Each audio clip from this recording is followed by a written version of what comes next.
आप भी भोलेनाथ के परम भक्त हैं तो वीडियो को लाइक और सब्सक्राइब जरूर कर दो। हर हर भोले नमः शिवाय, नमः शिवाय, ओम नमः शिवाय।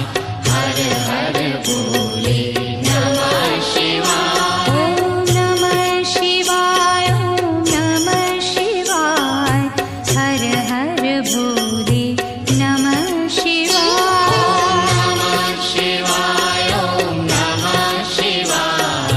हर हर भोले नमः शिवाय। रामेश्वराय शिव रामेश्वराय, हर हर भोले नमः शिवाय। रामेश्वराय शिव रामेश्वराय। आप भी भोलेनाथ के परम भक्त हैं तो वीडियो को लाइक और सब्सक्राइब जरूर कर दो। नमः